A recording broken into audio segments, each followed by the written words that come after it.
Hallelujah. बाहर जो जाएगा कुछ नहीं मिलेगा उसको, खाली लॉन है। Yeah, the lawn is empty today. घास There's no खानी है food. तो चले जाना बाहर। तो घास खाने से अच्छा है कि उसका वचन खाओ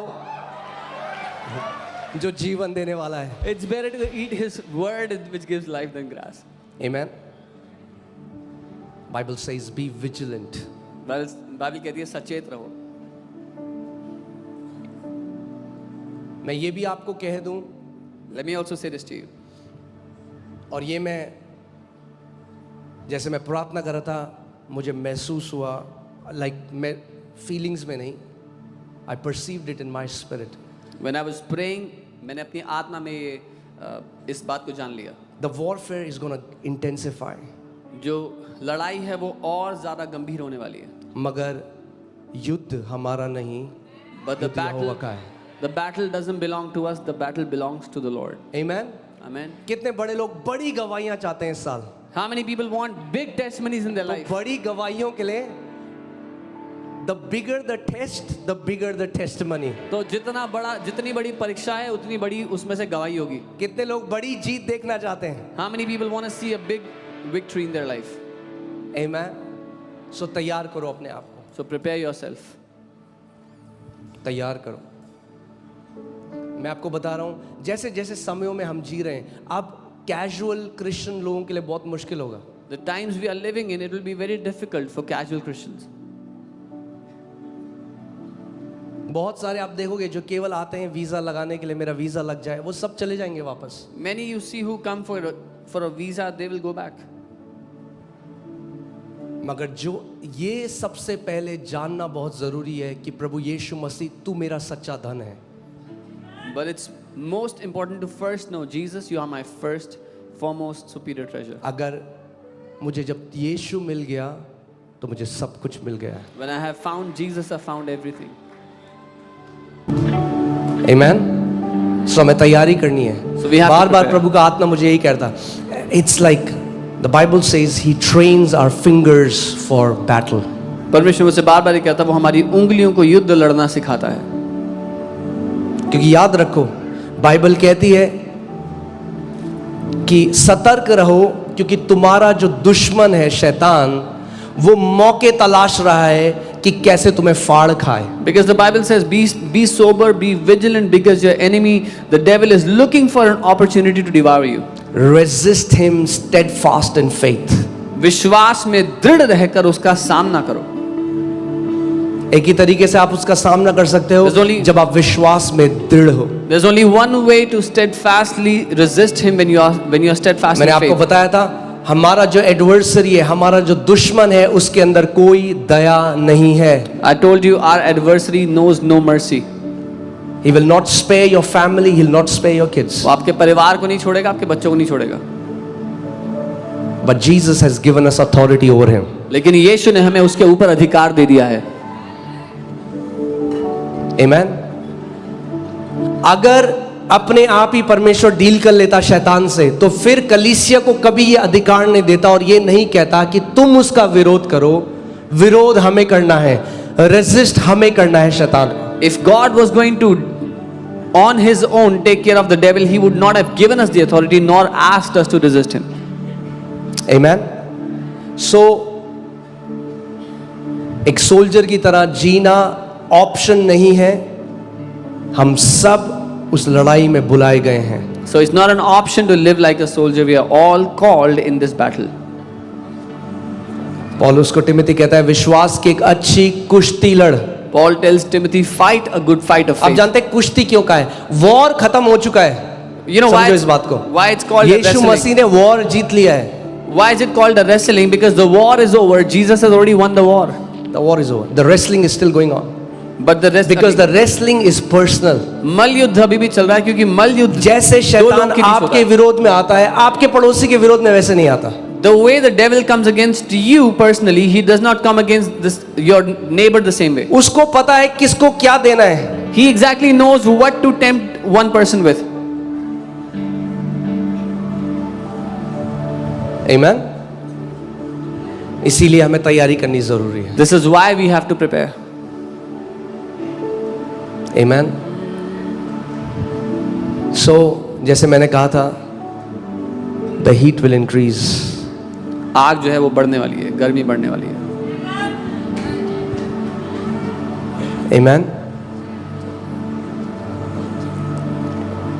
और इस साल अगर एक शब्द को मैं बार बार आपको बोल सकूं, वो है coming back to our commitment, our dedication to the lord, what he has done for us.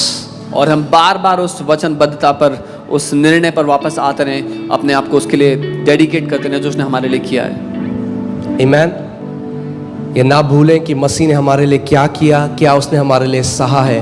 और जैसा जीवन उसने अपने आप को आपके लिए दे दिया, जैसा जीवन आप जीते हो, Christ offered himself as an offering. The way you respond to his sacrifice is an offering to him.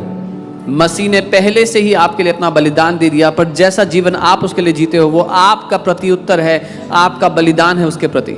Amen. So आज अब हम शुरू कर रहे हैं वचन को. Now we'll start the Hallelujah. word. ये अभी एपिटाइजर थे थोड़े से. तैयार हैं आप भोजन के लिए? Amen. आज मैं आपके साथ बात करना चाहता हूं एक ऐसी पुस्तक के बारे में, बाइबल से, ऐसी पुस्तक से मैं आपको सिखाना चाहता हूं जो सबको बहुत पसंद है. I want to start from a book in the Bible which everybody loves. इतनी पसंद है कि कईयों की बाइबल में वो चिपकी हुई है. People love it so much that it's stuck in some people's And Bible. that is the book of Leviticus. वो लेवी व्यवस्था की किताब है. And I want to talk about the 5 offerings in the book of Leviticus which foreshadow, which is a picture of the ultimate sacrifice, Jesus. और मैं उन 5 बलिदानों की बात करना चाहता हूँ जो कि एक झलक है, एक परछाई है वो आने वाले बलिदान जो यीशु ने अपना दिया उन 5 रूपों में. Amen. आमीन. मैं चाहता हूँ आप अपना दिमाग स्वर्ग और नरक से हटा लो. I want you to remove your attention from heaven and hell. क्यों हम पवित्र जीवन जिए? Why should we live a holy life? Jesus. यीशु के कारण. क्यों हम एक ऐसा जीवन जिए जो उसको महिमा दे? Jesus. Why should we live a life that glorifies him? यीशु के कारण. क्यों हम और कमिटमेंट के साथ आगे बढ़े? Jesus. Why should we proceed forward with more commitment? Because क्यों हम फेथफुली प्रभु के पीछे चलें?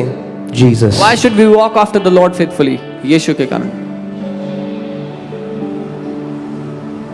बाइबल कहती है वो मृत्यु तक विश्वास योग्य रहा.